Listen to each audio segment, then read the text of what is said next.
నమస్తే, welcome to federal Telangana. నేను మీ ఫజల్. మల్కాజ్గిరికి చెందిన సాఫ్ట్వేర్ ఉద్యోగి బిట్కాయిన్ ట్రేడింగ్లో 9 లక్షలు పోగొట్టుకున్నాడు. అయితే ఆ పోగొట్టుకున్న డబ్బును మళ్ళీ తిరిగి ఇప్పిస్తాం, నేను కూడా గతంలో అలా డబ్బులు పోగొట్టుకున్నానంటూ తాను బాధితుడంటూ ఒకడు ఎంట్రీ ఇచ్చాడు. ఇవ్వడమే కాదు, మరో 34 లక్షలు నొక్కేశాడు. అంటే డబుల్ స్కామ్ ఇరుక్కున్నాడు. దీనిపై సైబర్ ఎక్స్పర్ట్ తేజ మనతో ఉన్నారు. ఆయనతో చిట్చాట్ చేద్దాం. నమస్తే తేజ. నమస్తే ఫజల్ గారు, ఎలా ఉన్నారు? బాగున్నావు? నమస్తే. ఇప్పుడు ఈ కేసుకు సంబంధించి మనం చూసుకున్నట్లయితే తేజ, ఇప్పుడు ఈ ఎవరైతే చీట్ చేశారో వాళ్ళు ఎలాంటి స్టైల్ బట్టి వాళ్ళని పట్టుకున్నారు కస్టమర్ని, అంటే అమాయకుల్ని డబ్బు ఈజీగా సంపాదించాలన్న ఒక ఆశతోనే ఆ ట్యాప్లో పడిపోయారనుకోవచ్చా? అంటే ట్రేడింగ్ ఎలా జరుగుతుంది ఈ బిట్ కాయిన్కి సంబంధించి?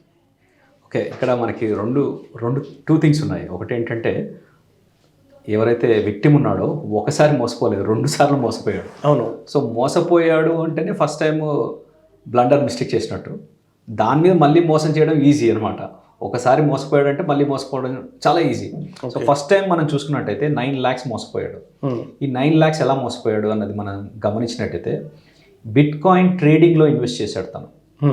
ఏదైతే hodl.com అన్న ఒక సైట్ ఉందో ఈ సైట్లో తను ట్రేడింగ్ చేశాడు. ఈ సైట్ స్పెషాలిటీ ఏంటంటే ఈ సైట్లో 3-way ప్రైవేట్కి ప్రతిదానికి ఇట్లా ఉంటాయి కాబట్టి 3-way అథెంటికేషన్ ఉంటుంది. 3-way అథెంటికేషన్ ఎలా ఉంటుందంటే ఒక పర్సనే కాకుండా ఇంకో కౌంటర్ పార్ట్, నెక్స్ట్ hodl.com, వీళ్ళు ముగ్గురు దగ్గర 3 keys ఉంటాయి. మనకి ఇప్పుడు బ్యాంకర్లో ఎట్లయితే బ్యాంక్కి లాకర్లో మన దగ్గర ఒక కీ, నెక్స్ట్ ఆ బ్యాంక్ మేనేజర్ దగ్గర ఒక కీ ఎట్లయితే ఉంటుందో ఈ hodl సైట్లో కూడా మనకి 2 keys ఉంటాయి. ఒక కీ మన దగ్గర ఉంటుంది, ఇంకో కీ మన కౌంటర్ పార్ట్ దగ్గర ఉంటుంది, అంటే మన పార్ట్నర్ దగ్గర. ఇంకా 3rd key ఎవరి దగ్గర ఉండొచ్చు, అంటే ఎవరి దగ్గర అంటే ఈ hodl.com సైట్ వాళ్ళ దగ్గర ఉంటుంది.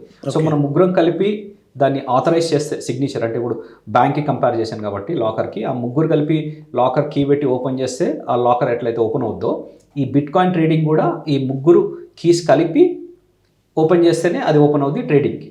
ఓకే, ఇలా జరుగుద్ది అనమాట. దీంట్లో మనకి కీ అంటే ఫిజికల్ కీ కాకుండా ఇక్కడ బిట్ కాయిన్ కీ అని ఒకటి ఉంటుంది. మనకి ఏదైతే బిట్ కాయిన్ మనం స్టోర్ చేసుకున్నా పాస్వర్డ్ లాంటిది అది చాలా ఇంపార్టెంట్, చాలా రోల్ ప్లే చేస్తుంది. అది ఒక పెద్ద డిజిట్ నెంబర్ ఉంటుంది. అది మనం ఫిజికల్గా ఎక్కడైనా రాసుకోవడం అన్నా జరగాల, మనం బై మిస్టేక్ ఎక్కడన్నా మనం అంత నెంబర్లు గుర్తుపెట్టుకోలేం కాబట్టి మ్యాక్సిమం చేసే మిస్టేక్ ఏంటంటే దాన్ని ఏ డెస్క్టాప్ మీద పెట్టుకుంటారు, ఒక నోట్ ప్యాడ్లో సేవ్ చేసి పెట్టుకుంటారు. సో అది ఫస్ట్ ఏంటంటే ఈజీ హ్యాకబుల్ ఉంటుంది. ఓకే, ఒకటి అంటే ఇక్కడ హ్యాకింగ్ జరిగిందని కాదు, మనం తీసుకోవాల్సిన జాగ్రత్తలో వన్ ఆఫ్ ద థింగ్ నేను చెప్తున్నాను ఏంటంటే ఆ కీని ఎక్కడైనా ఫిజికల్గా నోట్ చేసి పెట్టుకోవాలి, అది ఎవరికి అందుబాటులో లేకుండా పెట్టుకోవాలి. ఓకే, సో మనం వాడాల్సినప్పుడే ఓపెన్ చేయాలన్నమాట. సో ఈ కీ మర్చిపోవడం జరుగుతుంది చాలామంది. ఈ మర్చిపోవడం, పోగొట్టుకోవడం, ఆ లాస్ట్ నెంబర్ ఏదో తప్పు రాసుకోవడం. ఒక్కసారి కీ పోయింది అంటే అంత పోయినట్టే. ఇక్కడ మనకి బ్యాంకులలో ఏంటి కేవైసీలు ఇలా ఉంటాయి. ఈ డిజిటల్ దాంట్లో ఎప్పుడైతే డిజిటల్కి వచ్చేసిందో బిట్ కాయిన్కి కానీ, అంటే బిట్ కాయిన్ అన్నది one of the crypto currency. మనకి క్రిప్టో కరెన్సీలో చాలా కరెన్సీస్ ఉన్నాయి. ఇప్పుడు ఎలాగైతే మనకి డబ్బుల రూపంలో అమెరికా ఒక డాలర్ వాడుతుంది, మనం INR వాడతాము, నెక్స్ట్ చైనా వేరే కరెన్సీ వాడుతుంది, సింగపూర్ వేరే కరెన్సీ వాడుతుంది. అట్లాగే క్రిప్టో కరెన్సీ అంటే డిజిటలైజ్డ్ కరెన్సీలో రకరకాలు ఉన్నాయి. దీంట్లో బిట్ కాయిన్ అన్నది బాగా క్లిక్ అయింది. దీన్ని 2008లో సంతోషి నాకమోటో రిలీజ్ చేశాడు. తను ఎవరో ఎవరికి తెలియదు, తను సీక్రెట్గా పెట్టుకున్నాడు. అతను రిలీజ్ చేసినవి ఒక 21 million bitcoins. Okay, 21 million బిట్ కాయిన్సే అన్నాడు. కాబట్టి ఈ బిట్ కాయిన్స్కి ఇంత డిమాండ్. అంటే ఆ కాయినే వాల్యూ పెరుగుతూ ఉంటుందా? ఎలా పెరిగింది దాని మార్కెట్ వాల్యూ పెరిగింది? మార్కెట్ వాల్యూ మామూలుగా బిట్ కాయిన్ మార్కెట్ వాల్యూ మనం ఇది అనుకున్నాం, అంటే 21 ఉన్నాయి కాబట్టి ఎప్పుడైతే డిమాండ్ అండ్ సప్లై లాగా ఇది ఎవరు క్రియేట్ చేశారో తెలీదు, ఒక అల్గరిథం క్రియేట్ చేసుకున్నారు, ఒక కరెన్సీ ఇట్లా డిఫైన్ చేశాడు, అది మనం పెంచుకుంటూ పోయేది. అవును, అంటే ఇది ఎవరు ఓపెన్ చేయలేరు, ఇన్నే ఉన్నాయి. అట్లా ఈ మైనింగ్ కూడా మనకి ఎట్లా వస్తాయి అంటే ఇనీషియల్గా ఎట్లా వస్తాయి అంటే మైనింగ్ చేసుకున్న వాళ్ళకి వస్తాయి. అంటే ఒక గోల్డ్ ఉంది, ఆ గోల్డ్ని మనం తవ్వి పెట్టుకున్నాము, ఇప్పుడు మనం గోల్డ్ కొంటున్నాము, గోల్డ్కి వాల్యూ ఎట్లా ఇప్పుడు మైనింగ్ చేస్తే ఇంకా యాడ్ అవుతూ ఉంటాయి. ఇవి 21 మిలియన్ అన్నావు కదా ఇప్పుడు కాయిన్స్, అవి ఆ సంఖ్య పెరిగిద్దా? ఇప్పుడు 21 మిలియన్ బిట్ కాయిన్స్ ఏవైతే ఉన్నాయో అవి మనం ఎంత మైన్ చేసేసామంటే 19.6 మిలియన్ మైన్ చేసేసాము. ఓకే, అంటే 21 మిలియన్ బిట్ కాయిన్స్, అంటే గోల్డ్ ఇంత గోల్డ్ ఉంటే ఆ గోల్డ్ లాగా బిట్ కాయిన్స్ అనుకోండి, ఆ బిట్ కాయిన్స్లో 19.6 మిలియన్ మనం మైన్ చేసాం ఆల్రెడీ. Okay, అంటే పబ్లిక్ దగ్గర డిస్ట్రిబ్యూట్ అయిపోయి ఉన్నాయి Hmm. రకరకాల సిస్టంలో. అంటే మీ దగ్గర కొన్ని ఉండొచ్చు, వేరే వాళ్ళు ఎవరెవరైతే బిట్ కాయిన్ పెట్టుకున్నారో అవన్నీ డిస్ట్రిబ్యూట్ అయిపోయి ఉన్నాయి. ఇవన్నీ ఒక నెట్వర్క్లో ఉన్నాయి, పెద్ద నెట్వర్క్లో. ఓకే. సో మిగిలింది ఇంకా 1 పాయింట్ చిల్లర్, 21 అంటే ఇంకా చాలా తక్కువ మిగిలాయి. ఈ Okay. తక్కువ మిగిలినవి కూడా దాన్ని మైన్ చేయాలంటే 100 ఇయర్స్ పడుతుంది. ఎందుకంటే ఆ అల్గరిథం అట్లాంటిది, అంటే స్లోగా మైన్ అవుతాయి అనమాట. ఎందుకంటే అయిపోయింది 93% మైన్ అయిపోయినాయి. అవును. ఇంకా ఒక మిగిలింది ఒక 6-7%. ఈ 6-7% ఏంటంటే స్లోగా మైన్ అవుతుంటాయి. Okay. కాబట్టి ఈ డిమాండ్ అంతా, వన్స్ ఈ డిమాండ్ ఉన్నాక ఆబ్వియస్లీ పీపుల్కి ఇంత సంపాదించవచ్చు అంటే పెరుగుతూ ఉంటుంది. అవును, దాని వాల్యూ పెరుగుతూ ఉంటుంది ఎందుకంటే పర్సంటేజ్ అది తక్కువ ఉంది కాబట్టి. ఇదంతా ఒక ట్రస్ట్ లాగే. ఇప్పుడు మనకి గోల్డ్ బిస్కెట్ ఉంది, గేమ్ లాగా. గేమ్ లాగా. నువ్వు ఇంత పెట్టుకున్నావు, నేను ఇంత పెట్టుకున్నావు, ఇవి లిమిటెడ్ ఉన్నాయి కదా, పెంచుకుంటూ వెళ్ళిపోతుంటారు ఓకే. అంతే. సో ఈ దీంట్లో ఏంటంటే దాని మీద ట్రేడింగ్. ఓకే. అంటే ఈ బిట్ కాయిన్ ఇంత పెరుగుద్ది లేదా ఇంత తగ్గుద్ది, దాని మీద అలా ట్రేడింగ్లు చేస్తున్నారు. ఓకే. సో దీంట్లో ఏమైపోయింది, ఇప్పుడు మీకు చెప్పినట్టు ఫస్ట్ కేసులో ఆయన 9 lakhs ఎట్లా పోగొట్టుకున్నాడంటే, వీటిలో హెచ్చు తగ్గులు బాగా ఉంటాయి. ఓకే. అంటే ఒక్కసారిగా మీరు లాస్ట్ ఒక 1 monthలో 2 monthsలోనే ఇట్లా అయితే సూపర్ రిచ్ అయిపోతారు, లేకపోతే పూర్ అయిపోతారు. ఓకే. ఒక బిట్ కాయిన్ కొన్నాను అనుకోండి, లాస్ట్ టైం వరకు 1 crore పైన ఉండింది, అరౌండ్ 1 crore అలా ఉండింది. ఇప్పుడు చూస్తే ఇవాళ రేట్ 66 lakhs ఉంది. ఓకే. ఒక్క కాయిన్ విలువ, ఒక కాయిన్ విలువ, ఓకే, ఒక బిట్ కాయిన్ విలువ. ట్రేడింగ్ దాని గురించి మాట్లాడితే నేను ఒక మామూలు ఫిజికల్గా కాయిన్ ఉండదు, ఇది డిజిటల్గానే ఉంటుంది. ఓకే. సో ఒక కాయిన్ మీరు ఇవాళ కొన్నారు, ₹1 కోటి కొన్నారు అనుకోండి, ఒక లాస్ట్ 1 month 2 months క్రితం ₹1 కోటి కొన్నారు, ఇంకా పెరుగుద్దని. అది ఇప్పుడు 66 lakhs అయింది. అంటే చూడండి, మీరు ఒక వారం రోజుల్లో కోటీశ్వరుడి నుంచి లక్షాధికారి 66 లక్షలకు వచ్చేసింది. ఓకే.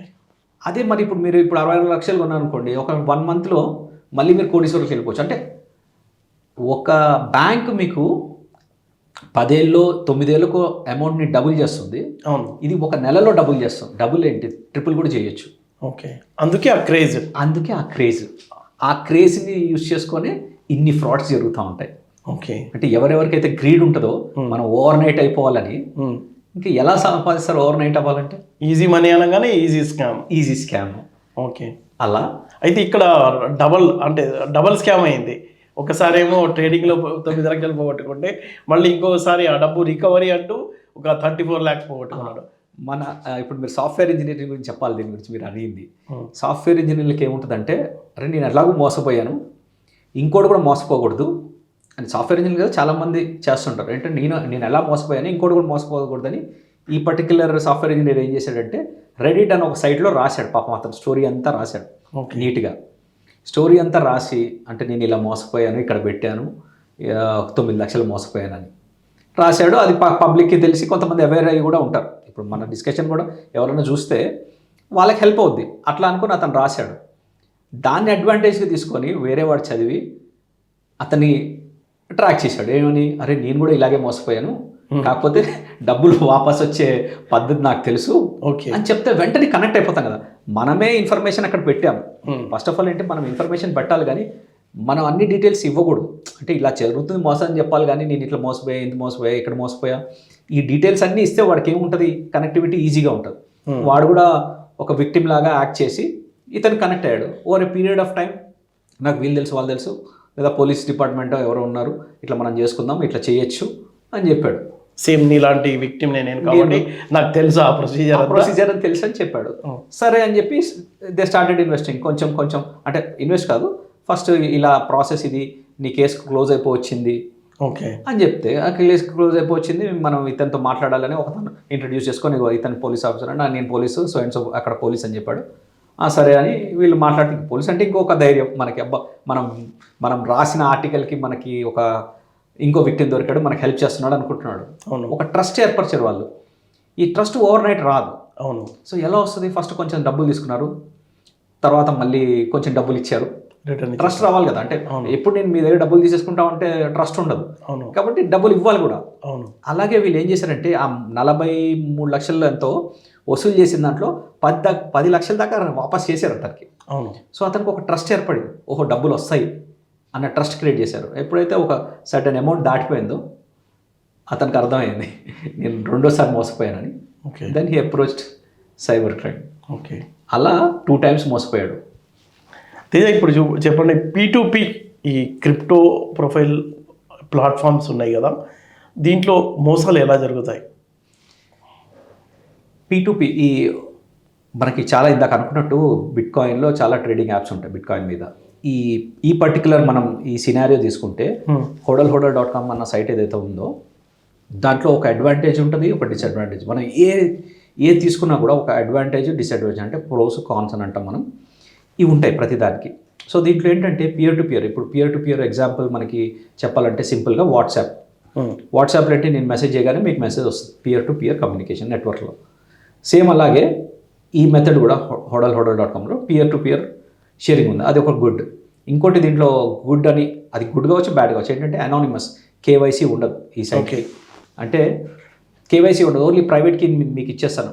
ఈ ప్రైవేట్కి మీరు ఎవరికి ఇచ్చినా కూడా ఇది హవాలా లాగా, ఇంతకుముందు మనకి పాత సినిమాలో చూపించారు, నోట్ చింపిస్తే ఒక ముక్క నోట్ మీ దగ్గర ఉందంటే మీరే ఆథరైజేషన్, మీరు ఎవరన్నది అనవసరం. అవును, ఆ నోట్ సగం ముక్క ఏదైతే ఉందో అది చూపించిన వాడికి డబ్బులు. ఇప్పుడు ఎవరైనా కానీ అల్లు అర్జున్ తీసుకెళ్ళి చూపించినట్టు, జపాన్లో చూపించినట్టు ఆ కీ అనమాట. ఆ కీ ఎవరు చూపిస్తే వాళ్ళకే ఇస్తాడు. ఓకే, ఆ ప్రైవేట్ కీ అన్నది అంత ఇంపార్టెంట్. సో ఇప్పుడు ఈ సైట్లో కూడా మనం అనుకున్నట్టు 3 ప్రైవేట్ కీలు ఉంటాయి, ఒక కీ మన దగ్గర ఒకది. ఇది మనకి ఈ కాన్సెప్ట్ సరిగ్గా అర్థం కాకపోతే ఎవడో రేపు ఫోన్ చేసి మీకు ఇదిగో నేనే అని చెప్పి ఇంట్రడ్యూస్ చేసుకొని నాకు ఆ కీ ఇచ్చేయండి, ఇదిగో ఈ కీ అని చెప్తే వాడి దగ్గర ఆ కీ ఉంటుంది, ఈ కీ ఉంటుంది, పెడితే వాడు ఓపెన్ చేసుకుంటాడు. సో మనం క్రిప్టో కరెన్సీ మీద నాలెడ్జ్ లేకుండా చాలామంది మోసపోతున్నారు.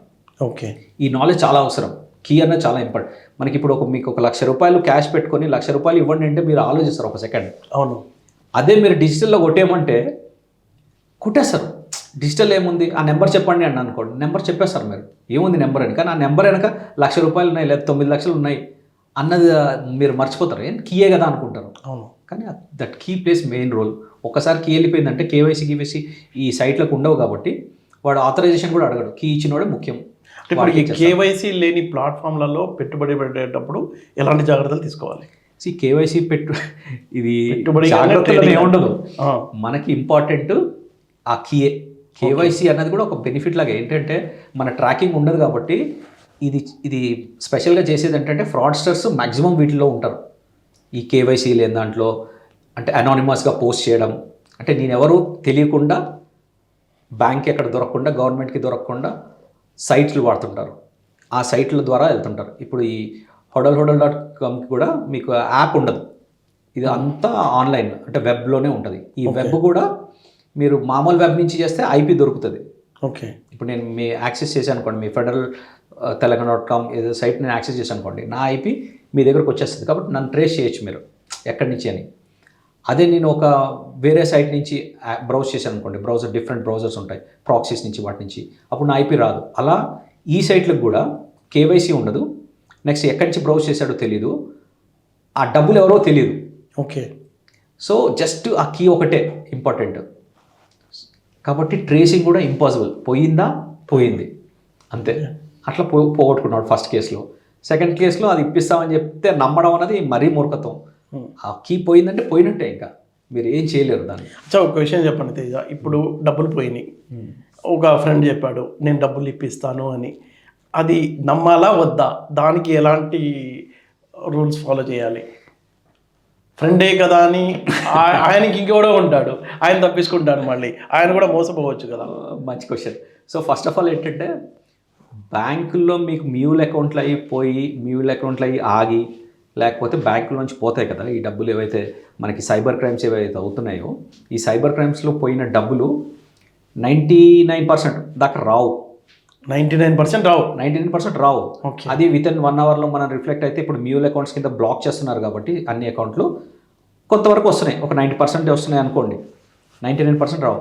అది మరి ఈ డబ్బులు ఎక్కడికి వెళ్తున్నాయి అనుకుంటున్నారు? ఈ డబ్బులన్నీ బిట్ కాయిన్లోకి వెళ్తున్నాయి. ఎందుకంటే బిట్ కాయిన్లో ట్రేసబిలిటీ కష్టం. బిట్ కాయిన్లో ట్రేసబిలిటీ కష్టం కాబట్టి బిట్ కాయిన్కి మార్చేస్తారు వెంటనే వాళ్ళు. అదే ఇప్పుడు బిట్ కాయిన్లో వాపస్ వస్తాయి అంటే ఇంపాసిబుల్, రావు. బిట్ కాయిన్లు ఎప్పుడు వస్తాయంటే అంత ఈజీ కాదు. బిట్ కాయిన్లు ఎప్పుడు వస్తాయి చెప్తున్నాను. బిట్ కాయిన్లో రకరకాల ప్లాట్ఫామ్లో, ఇప్పుడు బిట్ కాయిన్ నా దగ్గర ఉంది, నేను దాన్ని క్యాష్ చేసుకోవాలంటే కొంతమంది మిడిల్ మెన్ ఉంటారు, వాళ్ళ దగ్గర మనం క్యాష్ చేసుకోవచ్చు, తీసుకెళ్ళి ఇవ్వచ్చు.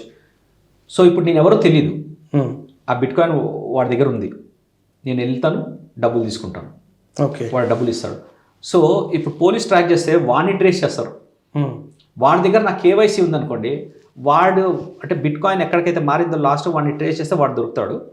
వాడు ఏం చెప్తాడు, నా దగ్గర బిట్ కాయిన్ ఉందంటాడు. వాడి దగ్గర కేవైసీ ఉందనుకోండి, నేను దొరుకుతా. ఓకే, వాడు కేవైసీ మెయింటైన్ చేయట్లేదు అనుకోండి, నేను ఎవరో తెలియదు, బిట్ కాయిన్ తీసుకున్నా అమ్మేసుకున్నా వెళ్ళిపోయా, నేను డబ్బులు ఇటు మార్చుకున్నాను, అటు వాడికి అమ్మేశాను, వాడు నాకు డబ్బులు ఇచ్చాడు, వాడి దగ్గర కేవైసీ లేదు, నేను ఎవరో తెలియదు. ఓకే, కాబట్టి మీకు అసలు బిట్ కాయిన్లో దొరకడం అన్నది, ఫ్రాడ్ జరిగితే దొరకడం అన్నది ఇంపాసిబుల్. ఓకే, అంటే కొంతమంది చిన్న చిన్న దొంగలు ఏమైనా చేస్తే, ఇప్పుడు మీకు చెప్పినట్టు వాళ్ళ దగ్గర కేవైసీ ఉంటే నేను ఎవరో తెలుస్తుంది. అది నేను అమ్మి ట్రాన్సాక్షన్ చేసేటప్పుడు వాళ్ళు ఏం చెప్తారంటే, ఇలాంటి ట్రాన్సాక్షన్ జరగచ్చు, కాస్త ఆపండి అని వాడికి చెప్తారు.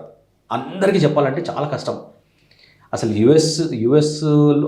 యుఎస్ కాకుండా ఇది మన ఒక కంపెనీ ఉంది, it's in not getting it, అదే ఏమంటాం, దుబాయ్లో ఒక పెద్ద కంపెనీని ఇలాగే సైబర్ అటాక్ జరిగింది ఒకసారి. అయితే కొన్ని కోట్లు బిలియన్స్ అనుకోండి పోగొట్టుకుంది కంపెనీ. ఎవరు చేశారంటే మన సౌత్ కొరియా కాకుండా నార్త్ కొరియా ఉంది కదా, నార్త్ కొరియా నుంచి జరిగినట్టు తెలిసింది. ఓకే, కానీ వీళ్ళందరూ చెప్పేశారు, ఈ బిట్ కాయిన్లో పోయినాయి అవి కొనకండి అని, అంటే ట్రేడ్ చేసుకోకండి అని. బట్ అలా ఒక ప్రాంతంలో జరిగింది ట్రేడింగ్. ఏంటంటే వాడి దగ్గర కేవైసీ ఉండదు, ఏముండదు, ఈ విల్ యాక్సెప్ట్ ఇట్, కొనుక్కుంటాడు అంతే. బిట్ కాయిన్ కొనడం అమ్మడం చేసినప్పుడు ట్రాకింగ్ చాలా చాలా కష్టం అవుతుంది. ఓకే, చివరిగా చెప్పండి, డిజిటల్ మోసాలకు గురి కాకుండా భద్రతాపరమైన అలవాట్లు, ఎలాంటి అలవాట్లు చేసుకోవాలి ఇప్పుడు ఈ ప్రస్తుత సమాజంలో? సో బిట్ కాయిన్స్ మీరు కొనేటప్పుడు, మనం బిట్ కాయిన్స్ గురించి మాట్లాడుకుంటే, డిజిటల్ అంటే ఇట్స్ అ వ్యాస్ట్ థింగ్. డిజిటల్లో మీకు బిట్ కాయిన్స్ వస్తాయి, మామూలుగా మన బ్యాంక్ అకౌంట్స్ వస్తాయి, ఎనీథింగ్. మనీ ఒక్కసారి డిజిటల్గా కన్వర్ట్ అయిపోయిందంటే డిజిటల్ కాబట్టి మనం డిఫరెంట్ సెక్టర్గా వీడియో తీసుకున్నప్పుడు, ఎప్పుడైతే డిజిటల్ అన్న పదం వచ్చిందో మనకు ఒక కీ అన్నది ఉంటుంది, పాస్వర్డ్ అన్నది ఉంటుంది. బ్యాంక్లో అయితే పాస్వర్డ్ ఉంటుంది, 2 ఫ్యాక్టర్ అథెంటికేషన్ ఓటీపీ ఉంటుంది. అలాగే దీనికి ఉన్నప్పుడు కీస్ అని ఉంటాయి. ఈ కీస్ని మనం ప్రైవేట్గా ఎక్కడైనా రాసుకోవడం, అది ఎవరికి అందుబాటులో లేకుండా మన దగ్గర పెట్టుకోవడం, లేదా మొత్తం రాసుకొని ఒక 2-3 డిజిట్స్ మన మైండ్లో గుర్తుపెట్టుకోవడం. అంటే ఒకవేళ ఆ స్లిప్ అవుట్ అయిపోయినా మన మైండ్లో 2 డిజిట్స్ ఉంటాయి కాబట్టి, ఆ ఫ్రంట్ లాస్ట్ మధ్యలో డిజిట్స్ ఏ డిజిట్ అనేది మనకు గుర్తుంటుంది కాబట్టి అవి మెయింటైన్ చేయడం. ఎందుకంటే ఈ డిజిటల్ దాంట్లో ఒక కీ మర్చిపోయినా, మీకు బ్యాంక్ సెక్టర్లో అయితే ఒక సెంట్రలైజ్డ్ పర్సన్ ఉంటాడు. ఇప్పుడు నేను పాస్వర్డ్ మర్చిపోతే సెంట్రలైజ్డ్కి వెళ్ళి బ్యాంక్కి వెళ్ళి నేను ఐ కెన్ సే నాది పోయింది, ఇది నేను సో నా ఐడెంటిఫికేషన్ చూపించుకుంటే వాడు పాస్వర్డ్ రీసెట్ చేస్తాడు, ఏదో చేస్తాడు. అవును. ఈ బిట్ కాయిన్స్కి వచ్చేసరికి ఆ ఫెసిలిటీ ఉండదు, పాస్వర్డ్ రీసెట్లు ఇవే ఉండవు. కీ పోయిందా పోయింది అంతే. అది ఎవరి దగ్గర ఉంటే వాడే ఓనర్. కాబట్టి ఆ కీని చాలా జాగ్రత్తగా మెయింటైన్ చేయాలి. ఎక్కడ ఆ డిజిటల్ కీని డిజిటల్ కీగా పెట్టకుండా హార్డ్ కీ కింద ఎక్కడ రాసి పెట్టుకోవాలి. ఇవి చాలా జాగ్రత్తలు ఉంటాయి. ఇంకా మనం ఒకసారి ఆ డిఫరెంట్ వ్యాలెట్స్ ఏవైతే ఉంటాయో వాళ్ళకి డిఫరెంట్ 2 ఫ్యాక్టర్ అథెంటికేషన్లు ఉండొచ్చు, డిఫరెంట్ ఉండొచ్చు. అవన్నీ మనం పాటించాలి. ఆ డిజిటల్ కీ అనేది చాలా ఇంపార్టెంట్ మన క్రిప్టో కరెన్సీలో. ఓకే, చాలా విలువైన సమాచారం ఇచ్చారు తేజ, చాలా ధన్యవాదాలు. థ్యాంక్ యూ ఫజల్ గారు. ఈజీ మనీ అంటే ఈజీ స్కామ్ అంటారు తేజ. కేవైసీ లేని ప్లాట్ఫామ్లలో డబ్బు పెట్టేటప్పుడు చాలా ఆచితూచి వ్యవహరించాలంటారు. అధిక లాభాలు అనేవి ఎక్కువ రిస్క్తో కూడిన అంశాలు కాబట్టి చాలా జాగ్రత్తగా, అంటే ఏదైతే భద్రతాపరమైన చర్యలు, అసలు అపరిచితులైన వ్యక్తులతో అసలు ఫైనాన్షియల్ ట్రాన్సాక్షన్ చేసుకోకపోవడమే మంచిదంటారు తేజ.